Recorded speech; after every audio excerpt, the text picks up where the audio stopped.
We're going to be changing logarithms to an exponential function. This is more of a review, but for those who haven't seen it for a while, we'll still go over this. So, when I want to change a logarithm to an exponential function, because they are one-to-one, the only thing that's really going to change is a log won't be there when I change it to an exponential. So what I have is x, the argument will be by itself, is equal to b to the y. So this is the formula to go back and forth. So I can change an exponential to a log or a log to an exponential. Again, they are inverses of each other, and this is the reason why you can write these back and forth all the time.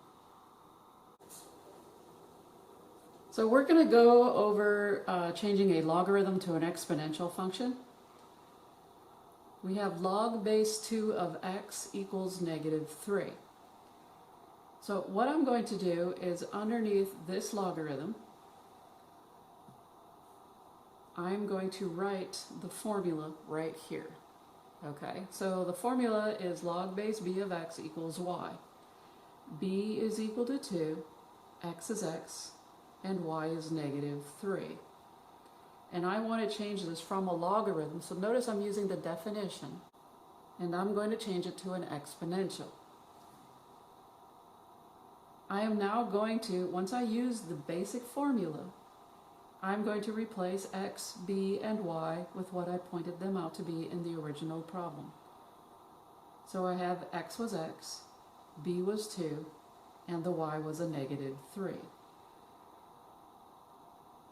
2 to the -3 is really just x equals 1 over 2 cubed, which gives me 1 over 8. And so you solve for the variable x. Let's do this again. I'm going to change this from a logarithm to an exponential. Log base 3 of x equals 4. And what I'm going to do is underneath it, I'm going to write the abstract formula. Since I was given log, I'm going to put logarithm underneath the given problem. So b is 3, x is x, y is 4. And then I'm going to change it to an exponential function because I want x by itself right now. So I have x is x, b is 3, y is 4. Putting them in respectively to their counterparts, we get x equals 3 to the 4, and 3 to the 4 is 81. So we solve for x when x is the argument. X is 81. Let's look at this new problem. Log base 5 of 5x minus 1 equals a -2. I'm going to write down the formula underneath, understanding that b is 5. X is going to be all of the argument, not just 5x. And y is going to be -2. And what I'm going to do is I'm going to put it into this formula right here, x equals b to the y. And I have 5 minus x, which was all of x, all of the argument, is equal to 5 to the -2. First thing I want to do is I want to deal with 5 to the -2. And then from here, 5 squared is 25.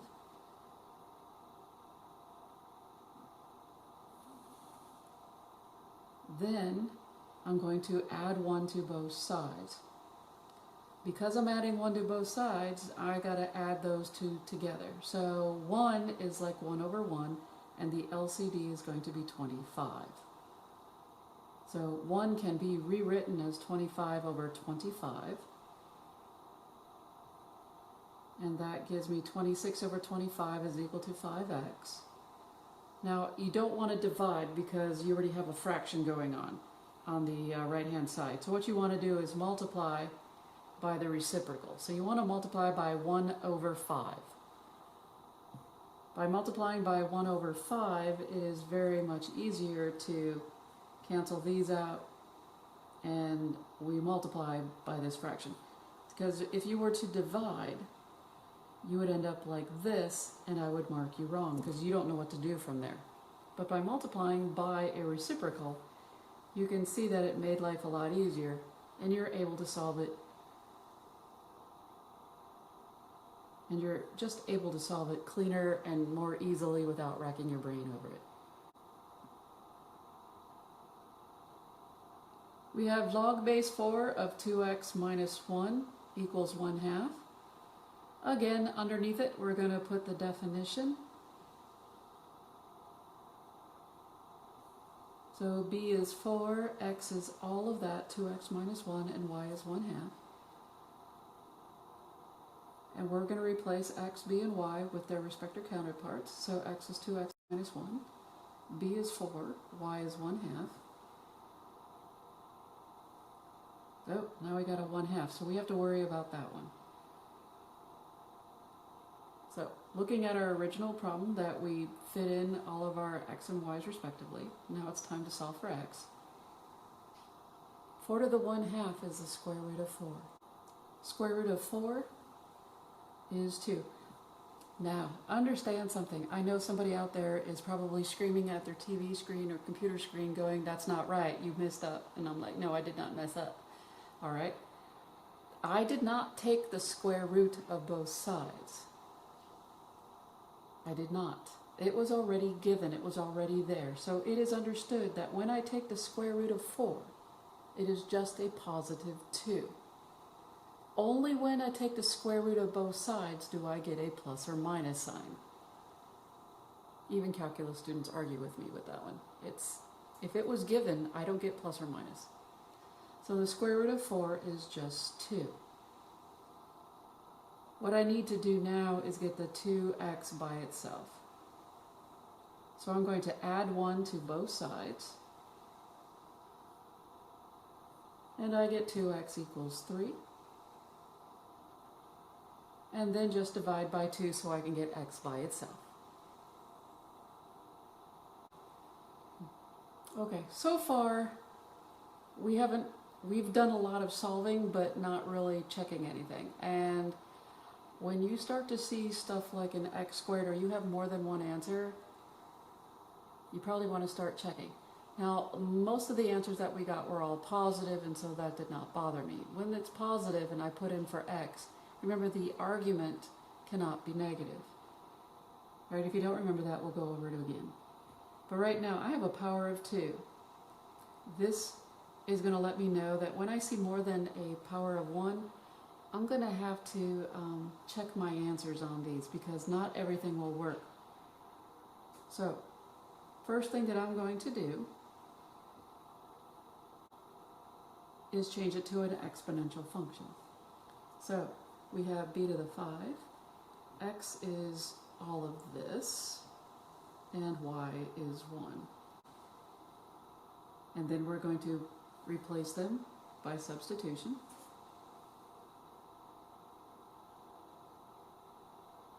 Now we need to work on this problem. We have x squared minus 4x equals 5, or 5 to the 1. All right?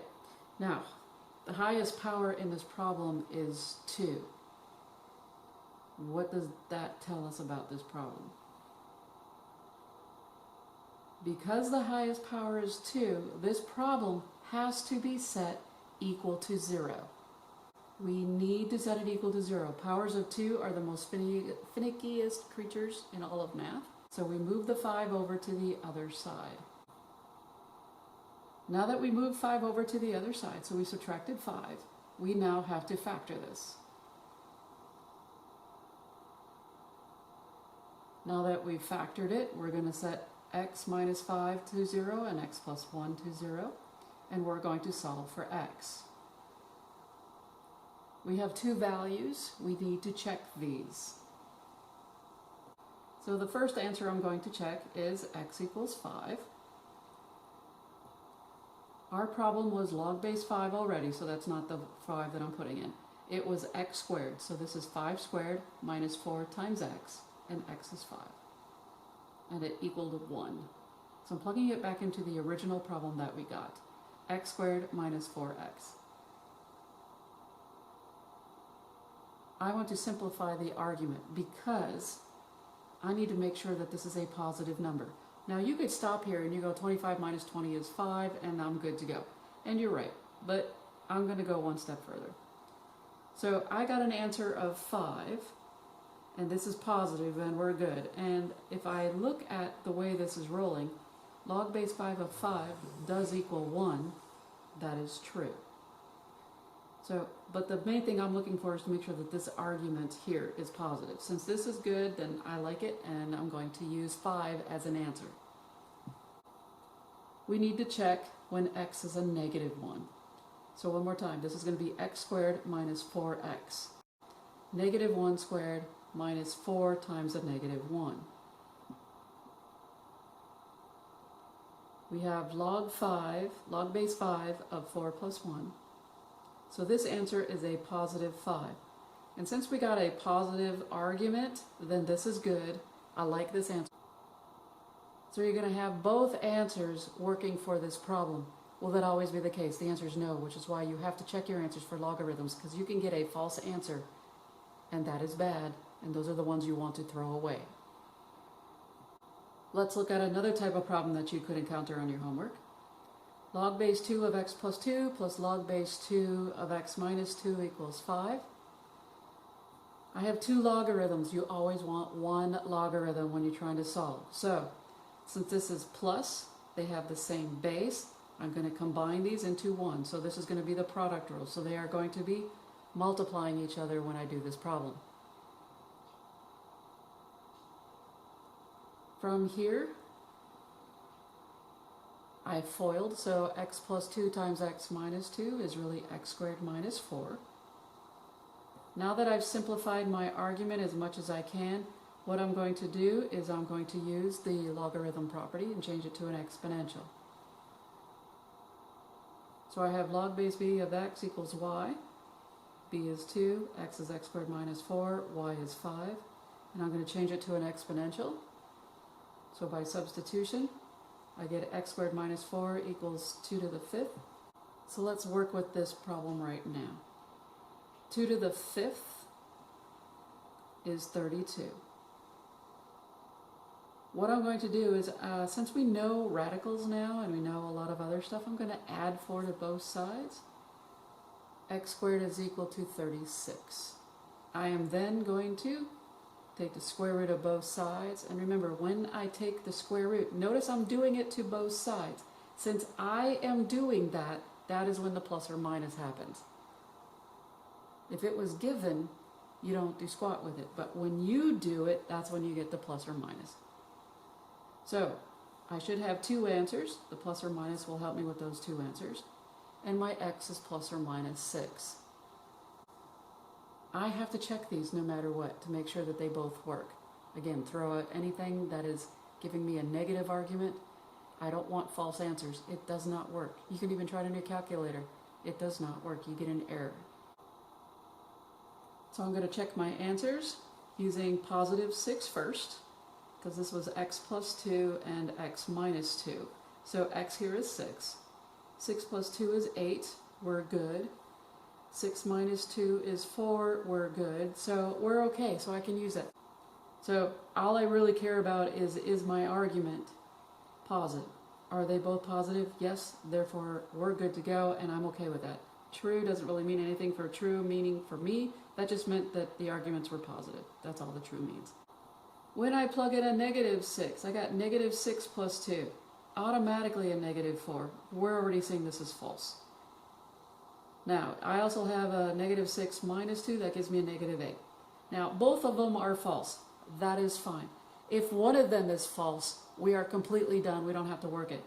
So, if one of them gives me a false answer, it is done. That number will not work for this problem, period. So if it turned out to be giving me a negative 4 here, but gave me a positive number here, it does not matter. It gave me a false. False overrides anything. I do not care. The number negative 6 will not work. It just so happened in this case I got 2 negative arguments. So this is not going to work overall anyway. So that was just really nice. But since this one gave me a negative, I really did not have to even look for this. Because if this is negative, the whole thing is false.